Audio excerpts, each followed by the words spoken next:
The night of the 3rd of November was unusually cold. Thick fog enveloped the coastal town of Bradmore, trembling under the sparse glow of streetlights. The St.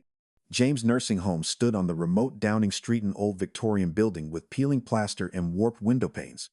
Behind its damp, vinegar-scented walls lived those no one asked about anymore. Elders with fading memories, retired soldiers, lonely widows, servants of the mundane, erased from life. The fire started close to midnight. It began in the East Wing, where Mrs. Cartwright, whom everyone called Judy, lived. Witnesses said flames raced up the staircase, devouring wooden beams. The fire brigade arrived 18 minutes after the call. That was enough for the fire to swallow half the building. 6 residents died. 8 were carried out with burns and smoke inhalation. Among the survivors was the manager, Oldham, who swore to police the alarms had gone off in time. But everyone knew no one had heard a siren. When the staff list was reviewed the next morning, one name was missing. Raymond Holloway, a 19-year-old trainee, had vanished that same night. Raymond sat in an interrogation room that felt like a tomb. Bare walls, chipped paint, the sharp stench of cheap coffee and sweat. Only a recorder and case files lay on the table. Detective Norton, exhausted, leaned back in his chair. For 2 hours, they tried to pry even a single word from Raymond. Nothing worked. The boy sat slumped, his gaze hollow, an old burn scar pale on his cheek. He knew if he told the truth that he'd been helping Mr. Barnes escape the home that night, no one would care why. To the police, it was simple. A trainee fled the fire, maybe even set it, or helped the real culprit escape. It didn't matter that Barnes was hiding from cops, that he could have been killed in custody. The system always protected itself. At the trial, held in a cramped, stuffy courtroom, the judge's gavel fell with icy calm. The sentence, 2 years. No one checked the alarms. No one questioned the manager. Raymond didn't speak a word in his own defense. Not a single familiar face watched from the gallery. Only old Mrs. Fletcher, the cleaning lady, passing by the courtroom, bent near his ear as if by accident. "Walls remember everything, boy. You're not alone." Raymond didn't answer. He no longer believed in voices. They threw him into cell 6. The heavy clang of the door split the evening in half. Inside smelled of iron, musty linen, and something else, fear and long human silence. A gaunt man with deep shadows under his eyes lay on the top bunk. In the corner, an old man sat fingering imaginary rosary beads. Raymond took the narrow bed by the wall. For the first time in forever, he felt everything inside him, sinking deeper, into nothingness. It didn't hurt, it just went quiet, like underwater, where no sounds from the living reach. The first to speak was a burly man with a faded neck tattoo. "New? What for?" Raymond stared at the cracks in the ceiling, silent. "Fine, don't talk," the man snorted. "Everyone here's innocent in their own way." That evening, a guard tossed meal packs into the cell, a plastic bowl of lukewarm gruel. Raymond didn't touch it. In the dark, under the weak glow of the corridor light, he noticed something scratched into the wall. "Here, time dies before people do." When the cell fell quiet, someone whispered from the darkness, "Hang in there, kid. Even stones cry in this place." Raymond closed his eyes. He didn't believe the night would ever end. A week passed. Cell 6 became a gray cage outside of time. Day, night, footsteps, in the hell everything blurred into a thick, sluggish weight. Raymond barely spoke. Only once, he noticed a battered poetry collection by Thomas Hardy on the shelf. Its yellowed pages smelled of dust and tea. He picked it up just to occupy his hands, but something twisted inside him when he stumbled upon the line. "Ashes know the names of those who burned." For the first time, it felt like someone had named his pain aloud. That night, he started writing. A pencil stub stolen from a guard, scraps of old newspapers, tobacco packaging, on walls, on the backs of prison forms, wherever he could. Poems poured from somewhere deep about the fire, the screams, the sweat-slick hands holding a trembling old man. He didn't write for others, he wrote to stay sane. Ink stained his fingers until his hands memorized the rhythm of the lines. "I saw night sing over the charred house," its voice full of names that no longer exist. One day, a guard nicknamed Machine Gun found the notebook. He flipped through it, clicked his tongue, and put it back without a word. That silence held more respect than Raymond had ever known. At first, it seemed accidental. An inmate called Fox found a scrap of paper under his door with a short verse. The next morning, another under his meal tray. The words seeped through the walls, about fear, about nameless dead, about those left in oblivion. No one knew the author, no one asked. In prison, Questions could cost lives. But slowly, the poems became part of the block's life. Some whispered them at night. Others carved them into bunks. There was something in them that made men feel remembered, as if their pain had shape, a voice. Raymond watched even the hardest convicts fall silent when someone recited the latest message. One night, Fox muttered in the dark, "Whoever this guy is, he speaks like us, like the ones they've already written off." Raymond never revealed himself. He wrote at night, hiding scraps in brick crevices. In those words, he left everything he couldn't say in court, everything the ashes and fear had taken. Slowly, almost invisibly, Block 3 began living by a new law. The law of words. 3 weeks in, one of the poems reached Machine Gun.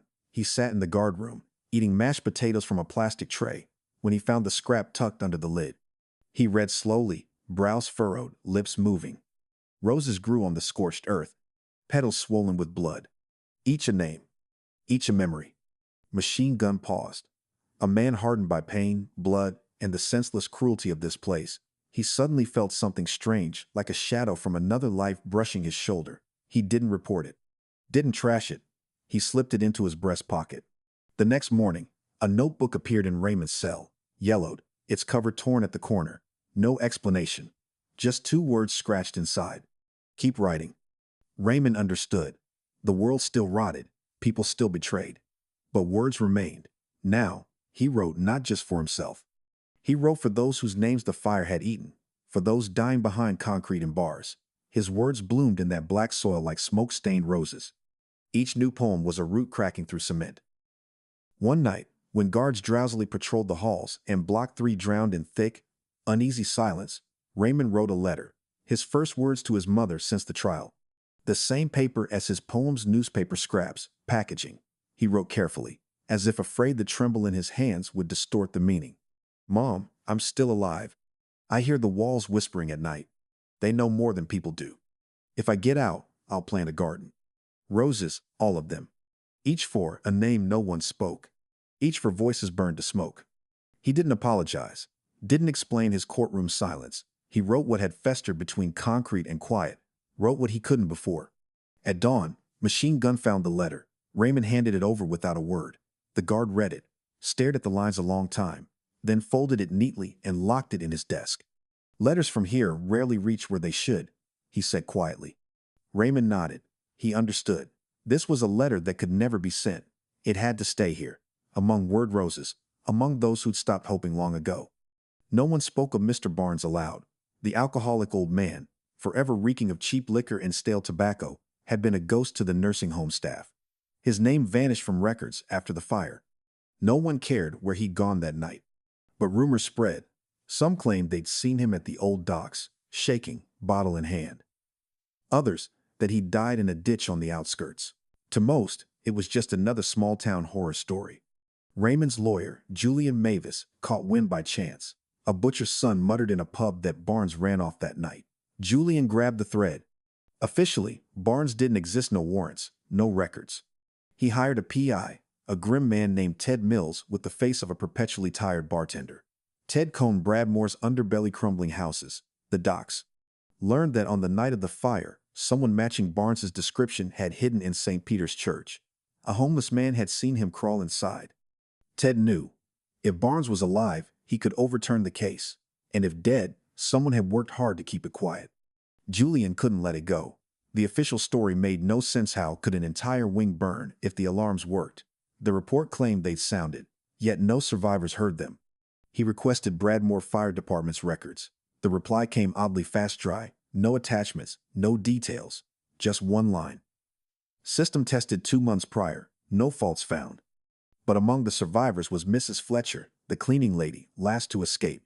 Julian found her in the local hospital. She paled at the memory, but finally admitted, "I tested the alarms every night before my shift. That night, they were silent, not a beep." Those words changed everything. If the alarms were silent, someone had disabled them. The Bradmore Gazette wasn't known for scandals, but young journalist Ethan Crow dreamed of making his name. He only noticed the same James fire after Raymond's poems began leaking from prison, quoted on fences, scribbled in school notebooks. Ethan questioned firefighters. Most brushed him off. Only Eddie Morris, long retired, confessed over ale. "Our chief, Bragg, wasn't himself that night. Yelling into the radio, "No sirens, I'll handle it," against protocol. Eddie revealed their station got the call 8 minutes after a passerby reported smoke. Officially, the alarms had triggered, but Morris swore no alert ever reached the station. Ethan knew. Fire Chief Bragg was hiding something. George Bragg was a feared man, a veteran with connections in high and low places. The night of the fire, he'd personally led the crew. Under oath, he swore the alarms had sounded, that everything was by the book. His signature was on the final report. But Ethan dug deeper. He found archived radio logs protocol required backup recordings. No one had checked them. In a dingy firehouse storage room, between broken hoses and old duty logs, Ethan and Eddie found the tape. Bragg's voice crackled. "No sirens, I'll handle it myself." A nervous dispatcher. "But sir, it's a fire." Bragg's reply, quiet but chilling. "Don't care. This isn't an accident. It's planned." The tape cut off. Ethan understood. Someone in town had known about the fire beforehand, and someone had wanted help to arrive too late. He smuggled the tape out in his jacket lining. Bragg didn't forgive those who stirred the past, but now, the truth was pulling the living into its wake. By now, Block 3 hummed with rumors. Raymond's new poems seeped into cells, letters home, even guard chatter. Men memorized them. Each verse echoed that night the ghosts of the burned, the pain of the blamed. Raymond wrote another cycle 7 short poems. All featured roses, red, black, pale as ash, each petal a name, each thorn the guilt of those who stayed silent. Machine Gun warned him once. "You know this could get you killed, right?" Raymond shrugged. Better to speak than rot silent. That evening, in Fox's cell, someone scratched onto the wall. "Fires don't start themselves, people light them." The same day, Ted Mills returned to Bradmore. He'd found Mr. Barnes, alive. The old man had been hiding in a swamp shack by Lowell River, half blind, broken, but alive. And he remembered. "I was heading to jolt the night watchman. Bragg was there. They were disabling something in the basement. Joe said, 'It's necessary.' I was too scared to talk. They'd have killed me too." Barnes coughed. That sentence changed everything. Ethan gave the recording to Julian. The lawyer sat in his dim office, listening to the shaky voices. The room smelled of damp paper and burnt-out bulbs. When Bragg's words played, Julian covered his face. "This is enough to reopen the case," he rasped. That evening, they met Barnes. The old man trembled but signed a statement, names, times, details. They thought no one would believe an old drunk, he whispered, scrawling his signature. Julian compiled the evidence, the tape, Barnes' testimony, firehouse logs. He filed for an appeal. By law, it had to be reviewed. But Bragg found out. The next morning, Fox's body was found by the prison wall, throat slit. Above his bunk, a single line. "Don't dig graves, unless you're ready to lie in one." The block shuddered, but it was too late. Raymond's poems had become the voice of Block 3, and not even death could silence them now. The truth was escaping the walls. The appeal was scheduled for a gloomy morning. Reporters, former St. James staff, and survivors gathered outside the courthouse. Julian walked in with the tape and Barnes' statement. Barnes himself appeared, leaning on a cane, under the stares of old acquaintances. Raymond sat in the defendant's cage. Prison had sharpened his face, carved something deeper into his eyes. No fear left, just weariness and cold resolve. The judge listened to the tape grimly. The gallery erupted at Bragg's voice. When Barnes' confession was read, the original verdict collapsed. In his closing, Julian pulled out Raymond's notebook. He read one poem aloud. No names, just a voice. A memory of those the fire erased, and those who tried to bury it. Scorched earth always keeps its smell. It seeps into skin, walls, air. Those who stayed silent burned too, just from the inside. The courtroom fell so quiet, it seemed even the judge was listening to the voices in the ashes. The gavel fell. Case dismissed. Bragg arrested. Raymond's name cleared. 6 months after his release, Raymond returned to St. James ruins. The scorched earth had been reclaimed by nettles and weeds. Shattered bricks, skeletal walls, a cracked cross on the chapel's burnt shell. No one had rebuilt. He brought rose saplings. White, red, black, each with a name on a thin tag. Not just the dead names of those who died without voices, without defense. Former Block 3 inmates helped. Fox was gone, but others remained. Machine Gun came silently, brought a flask and shovel. Even Ethan stood watching, recorder in pocket, as Raymond buried roots in the tilled earth. The garden grew on the bones of the past. on ground where humanity had once burned. But among the ashes, petals bloomed. No one picked them. People left notes, pinned poems to thorns. And over this garden, as over Block 3, hung the scent of ink, roses, and charred wood. In town, whispers began. No one gets forgotten here now. And every petal was a voice returned from the fire.